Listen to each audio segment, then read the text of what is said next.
Dear listeners, welcome all of you who are interested in electroencephalography, EEG, and event-related potentials, ERP, techniques, and all of you who are interested in collecting, annotating, standardizing, storing, processing, sharing, and publishing data from electrical activity of the human brain.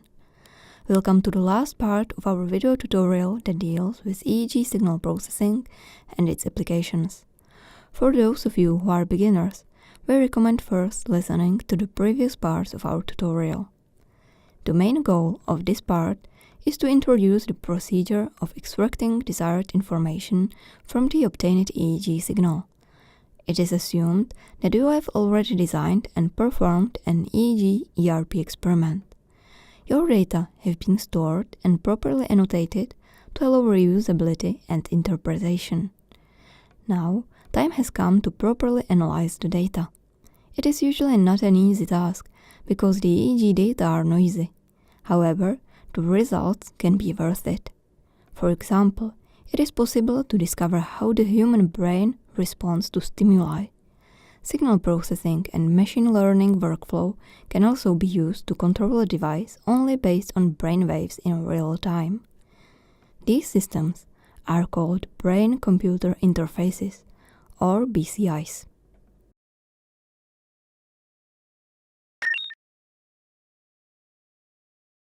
In this part, as the first step, motivation for EEG signal processing and then different categories of methods and software tools are introduced.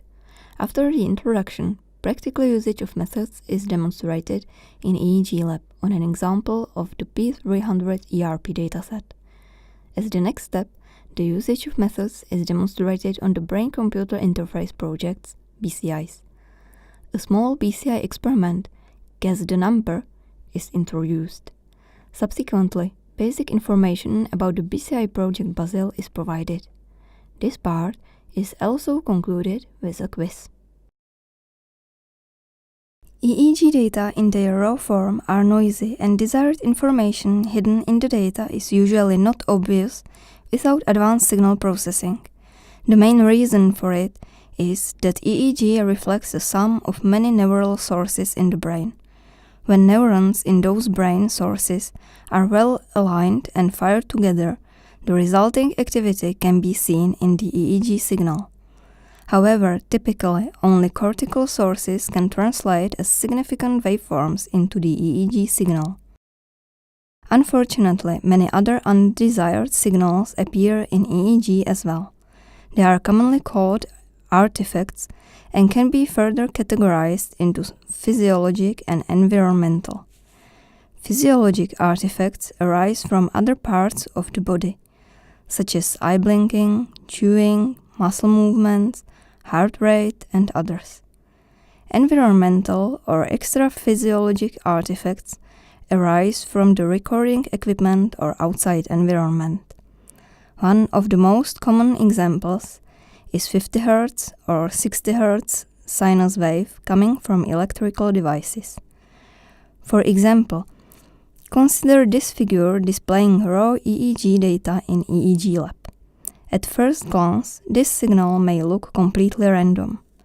To make things worse, an eye-blinking artifact is present as a large decline and a subsequent rise in voltages across all channels, denoted by the green arrow.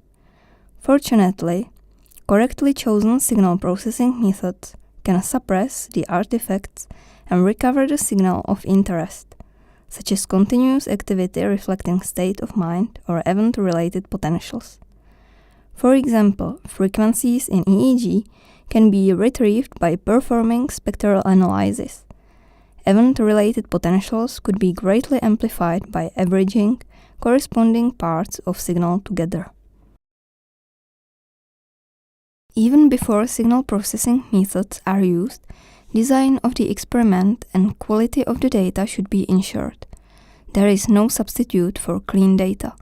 While methods to remove unwanted, or commonly referred to as artifactual, components exist, they always also damage the signal of interest to some extent. To design an EEG ERP experiment well and avoid unnecessary distortions, Recommendation in the literature, such as in the book Introduction to the Event-Related Potential Technique, written by Stephen Luck in 2005, should be followed. Various digital signal processing methods can be used for EEG signal processing. They can be categorized based on the time-frequency domain. First, time domain methods, such as frequency filtering, baseline correction, epoch extraction, or averaging. Second, frequency domain methods, such as discrete Fourier transform. Third, time-frequency analysis that performs frequency analysis for different time windows and displays the results typically in a form of color-coded maps, such as short-term Fourier transform, matching pursuit, or wavelet transform. Furthermore, methods for blind source separation, such as independent component analysis or principal component analysis, can transform multiple EEG channels into source signals. Selection of methods is commonly based on the experimental paradigm. For example, to analyze event-related potential data, averaging and subsequent band-pass filtering is most common. On the other hand, for continuous EEG, frequency and time-frequency analysis may be the best to recover the desired information. Many different tools can be used for EEG signal processing. Among commercial products, MATLAB maintains its popularity, and especially its open-source toolbox EEGLAB is widely used in the neuroinformatics community. Note that all EEGLAB processing functions also can be run under the free Octave environment, version 3.4. However, Octave is about 50% slower than MATLAB, and its graphic functions are not yet fully MATLAB code compatible. The FieldTrip toolbox is another MATLAB-based EEG signal processing tool. In contrast to EEGLAB, FieldTrip gives users more power regarding variety of functions with related parameters they can implement. On the other hand, it does not contain graphical user interface and clearly aims at more advanced users. As an alternative to MATLAB for programmers, Python has established its position as a freely available scripting language with a large signal processing library, NumPy. Open-source Python software library, MNE, can be seen as an alternative to EEGLAB. It does not contain graphical user interface like EEGLAB. Instead, is designed for scripting and contains a variety of functions for data import, preprocessing, visualization, time-frequency analysis, source localization, and others. Moreover, it can access many Python advanced methods for signal processing and machine learning, including neural networks. Some available commercial EEG systems also offer their own software tools for EEG signal processing. For example, the Brain Vision Analyzer from Brain Products can be used to analyze EEG, arrange methods into workflows that can be stored for repeated usage, and display results using graphical user interface. ASA is another easy-to-use graphical tool that mainly aims at the users of end neuro products.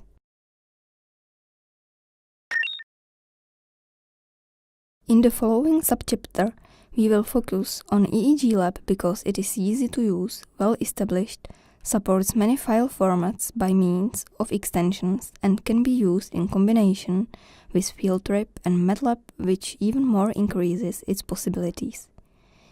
EEGLAB is an open-source MATLAB toolbox developed by the Schwartz Center for Computational Neuroscience for processing continuous and event-related EEG, MEG, and other electrophysiological data incorporating independent component analysis, ICA, time-frequency analysis, artifact rejection, event-related statistics, and several useful modes of visualization of the averaged and single trial data.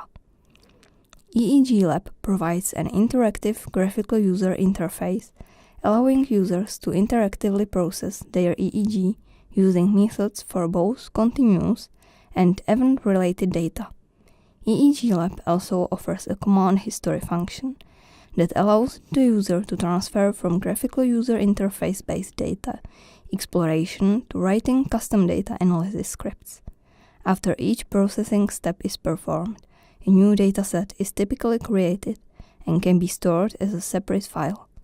Additionally, the user can switch between recent datasets using the datasets item in the main menu.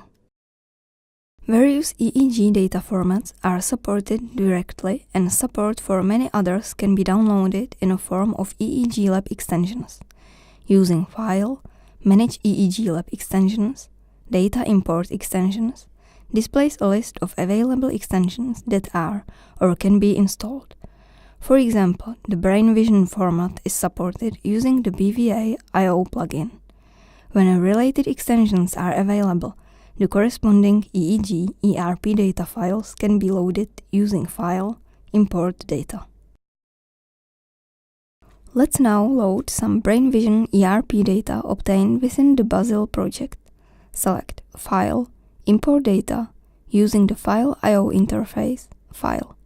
Select the file ZSWI Visual Mail 2513 VHDR and confirm.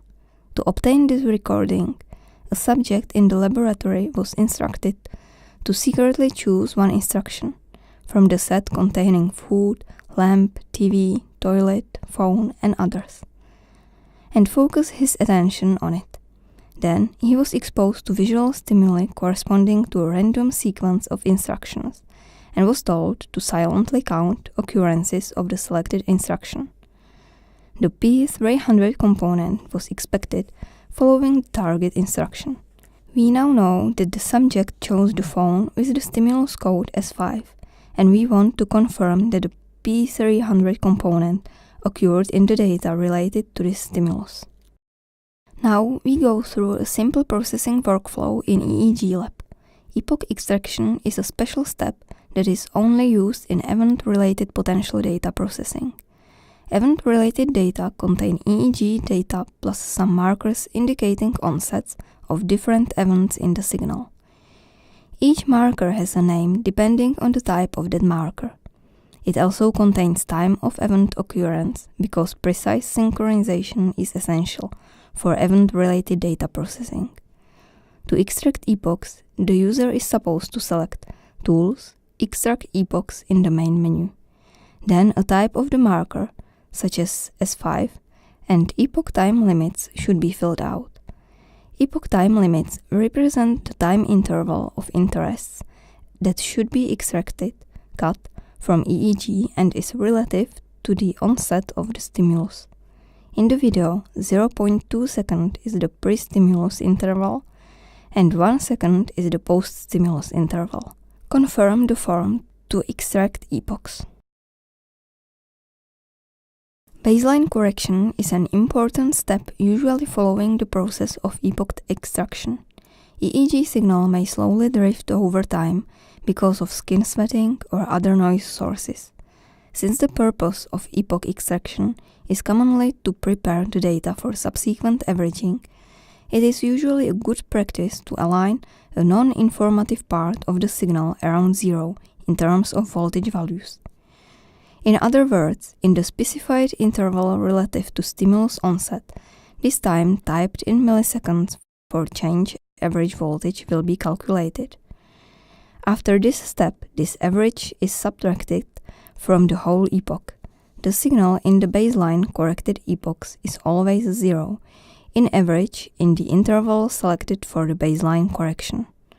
Well-chosen baseline correction intervals are located in parts of the signal where no important information is expected. For example, in event-related data processing, common interval borders could be, for example, -200 and 0 milliseconds. Since artifacts may distort the signal of interest in EEG, methods for their correction or elimination should be used as a part of the processing workflow. We can choose between artifact correction and artifact elimination methods. Artifact correction methods aim at correcting damaged parts of the signal. For example, subtracts artifactual data from original EEG to obtain cleaner data. They are more computationally complex, harder to learn, but have an advantage of preserving data of interest in the damaged parts of the signal. Independent component analysis is well supported in EEGLAB for this task. In contrast, artifact elimination is easy to use and implement but can only be applied to epoch data and reduces the number of epochs by eliminating the epochs damaged by artifacts. Both gradient and amplitude methods simply reject epochs damaged by artifacts for better averaging results. Now we look at artifact correction methods more closely. Independent component analysis is a method for separating multi-channel EEG into a sum of subcomponents. These components are as statistically independent as possible and can be partly interpreted as components contributing to EEG from a certain part of the brain and can also be located outside the head. For example, a component can be interpreted as a blink and subsequently rejected from the signal to clean it. However, as the first step, the positions of the electrodes must be set correctly. This can either be performed using a custom log file or using one of the default templates. As shown in the video, for example, the BESA file is often enough for standard 1020 brain vision EEG caps. To start ICA, select Tools, Run ICA in the main menu. Various implementations of the ICA algorithms can be selected as command line options. Usually, the option Extended, that is recommended, takes longer time to converge than the fast ICA option, but the quality of the solution is better, which means that the resulting components are mutually more independent. ICA can be performed on both continuous and epoch data. In our case, we will apply it on the epoch data. ICA computation is usually time-consuming, especially for large EEG datasets. Expect to wait minutes to even a few hours depending on your hardware and size of the dataset. After stopping condition is fulfilled, ICA weights are stored. They can be used to transfer the input data into independent components and vice versa. In EEGLAB, the fact that ICA weights have been calculated is denoted by ICA weights set to Yes in the main blue status window. Because some ICA components are mainly related to non-brain sources, such as eye blinks, eye movements, muscle movements, electrical noise, etc., it may be a good idea to identify them, set them to 0 and propagate the resulting independent components back to produce artificial but cleaner EEG data. Telling components apart can be quite complicated and is beyond the scope of this tutorial. To learn more, the IC label project can be useful. To identify and select bad components in EEGLAB, select Tools, Reject data using ICA, Reject components by map.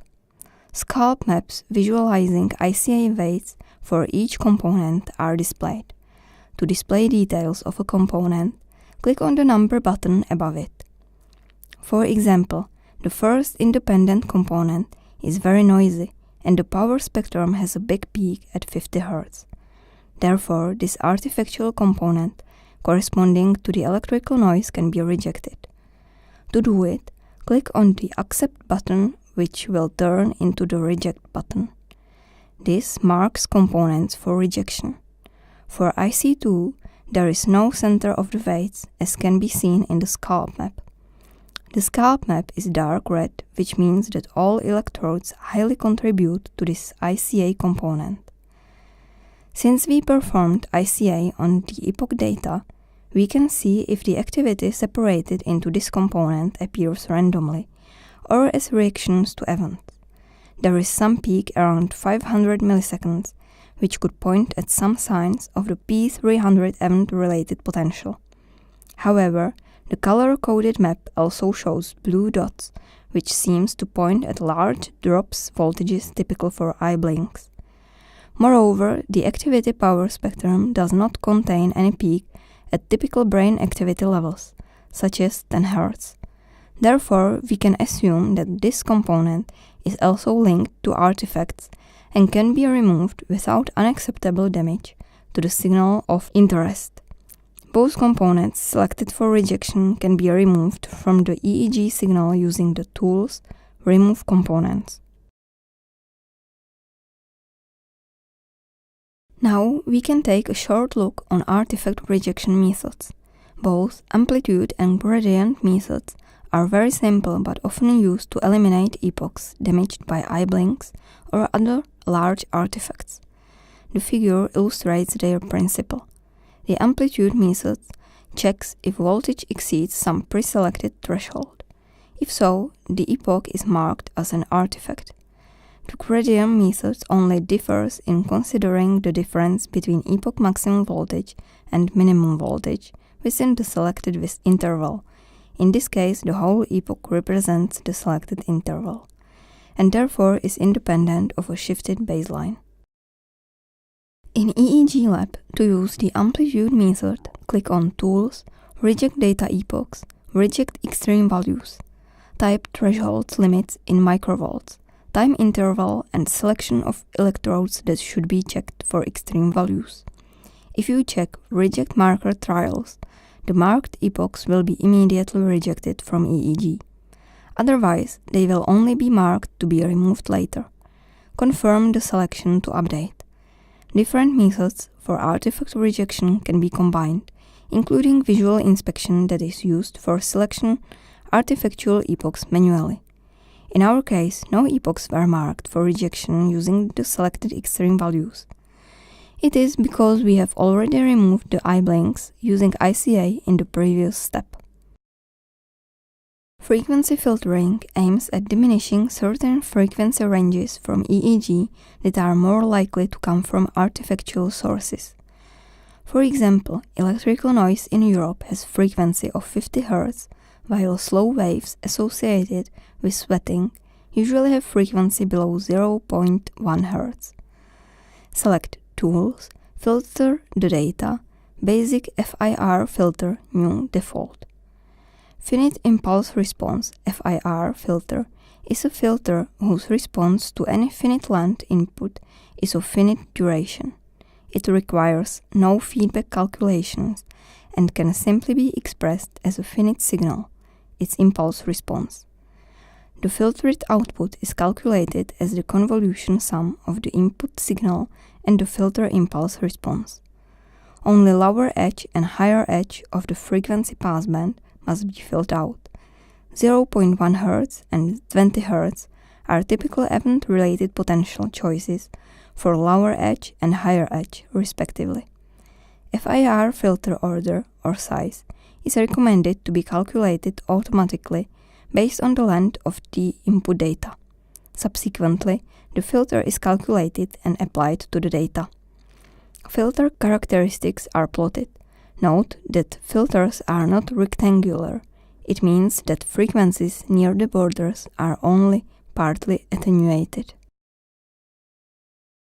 Let's have a short look at visualizing the data. In EEGLAB, there are various functions for averaging and plotting the EEG ERP data.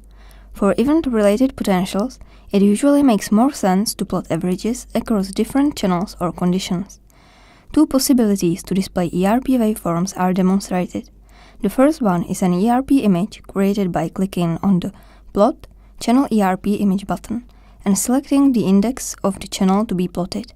In this example, index 9 corresponding to the PZ channel. The ERP image displays both the average ERP waveform, in this case containing a very clear P300 component, but also individual trials, epochs related to one stimulus, that are color-coded according to their amplitude. For example, the red color around 500 milliseconds corresponds to the P300 component in most trials. The second plot created by clicking the Plot Channel ERP with Scalp Maps button displays all EEG channels in one plot. At the peak level of 501 milliseconds, The scalp map of channels contribution to the peak is also displayed. Therefore, we can confirm that the subject reacted to the phone stimulus by the P300 component with the peak latency approximately 500 milliseconds. All functions that can be run using the graphical user interface can be also run independently in a form of a MATLAB script or function. To learn about scripting, you can visit EEGLAB documentation for information about using EEGLAB functions. For a quick start, it is easily possible to export scripts based on the history of operations in EEGLAB graphical user interface. To do this, select File, History Scripts, Save Session History Script. Besides, it is also possible to access the EEG data structure. For example, in the figure there are two lines of the MATLAB code. The first one to check the size of EEG data structure. The size consists of three components. The first one is the number of EEG channels. The second one, the number of samples in each epoch, and the last one corresponds to the number of epochs. The second command is used to plot the post-stimulus part, excluding the first 200 milliseconds that were baseline corrected, of the first epoch of the 9th PZ-EEG channel. Now we introduce a plugin that simplifies event-related data processing. ERPLab is an EEGLAB plugin aiming to simplify event-related potential data processing and provide tools for advanced plotting and statistical comparison and processing. The ERPLab toolbox can be freely downloaded and copied into EEGLAB plugins folders. There is a good tutorial that will lead you through all typical ERP processing steps available on the ERPLab GitHub homepage. As the screenshot shows, ERPLab can be used to compare event-related potentials following different stimuli, as for example door, window, and radio, throughout channels FP1, FP2, C3, and others.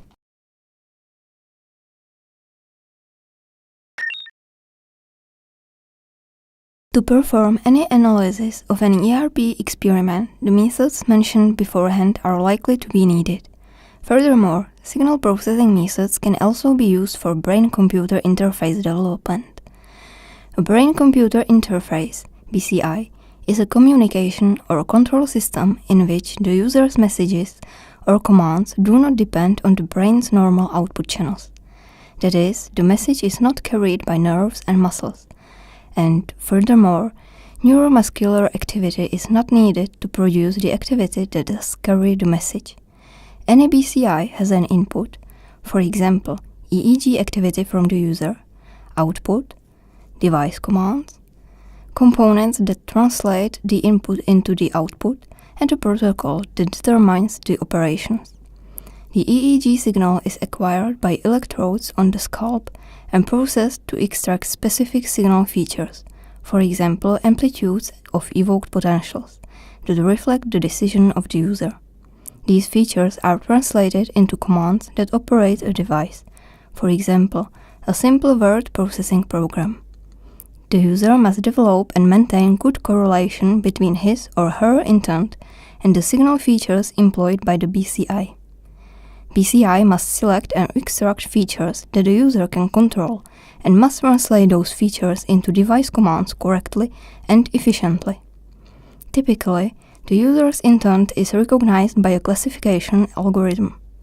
The accuracy of classification depends on preprocessing, feature extraction, and classification. The purpose of preprocessing is to improve signal-to-noise ratio to allow feature extraction. Feature extraction selects the most relevant features for classifiers. For classification, different approaches are commonly used. Supervector machines, multi-layer perceptron, and linear discriminant analysis are among the most widely used methods. Let us now have a look at examples how to perform BCI experiments. The Guess the Number experiment is based on visual stimulation and was originally developed to demonstrate the benefits of using BCI to public. The participant in the experiment is asked to choose a number between 1 and 9 and concentrate on it. This number is the target stimulus. Then, the subject is exposed to visual stimuli that consist of 9 numbers randomly appearing on the monitor. During the experiment, Both EEG signal and stimuli markers are recorded. Concurrently, experimenters observe average ERP waveforms for each number, search for the P300 component and try to guess the number through. Their guess is finally verified when the participant is asked to reveal the number. The Basil project is one of the best opportunities to apply the advanced machine learning techniques with a possibly promising impact. The Bavarian Sensory Company is also involved in the project and is helping with the development of hardware. More specifically, a BCI device is planned to be used in home settings and will allow the patients to control their environment, with actions including, but not limited to, opening the window, turning on the TV, calling for medical help, and so on. The device consists of a monitor that exposes the user to visual stimuli, for example P300 based or SSVEP based. Optional headphones for those who could have problems with observing visual stimuli, a wireless headset for measuring brain signals, and a portable computer such as a Raspberry Pi. One option for controlling a BCI shown in the video is a matrix for visual stimulation. For example, you want to open the door, so you will concentrate on the door that is in the first row and the first column. Rows and columns randomly flash. Each time the door stimulus flashes, you acknowledge that fact, for example by silent counting the number of its occurrences. After performing enough repetitions to allow the averaging method to suppress noise, your choice is revealed by detecting the P300 component in different rows and columns. For example, to confirm the door stimulus, the markers associated with the first row and column should be followed by the P300 component.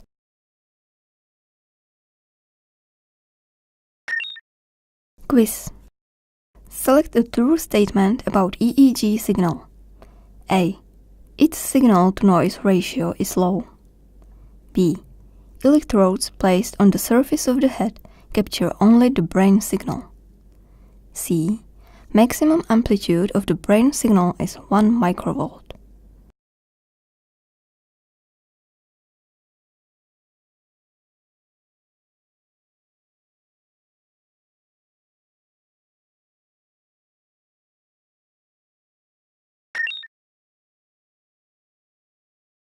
Which of the following methods cannot be used to remove 50 Hz electrical noise from EEG? A. Bandpass filtering. B. Linear discriminant analysis. C. Independent component analysis.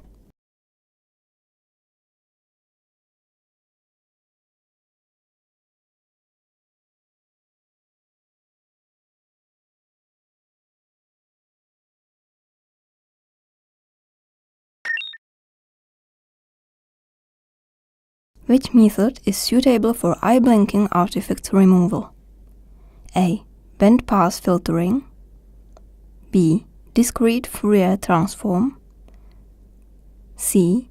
Independent component analysis.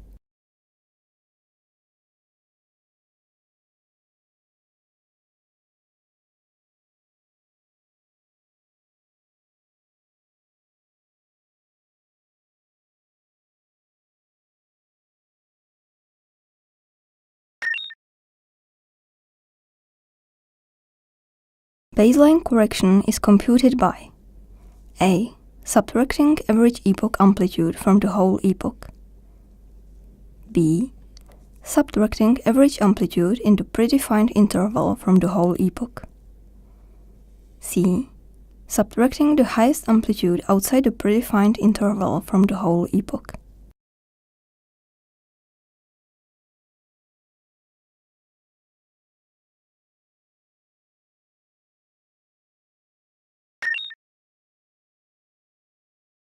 Our quiz is over, and now we can take a short look on our references. And because it was the last part of our tutorial, we would like to thank you for your attention.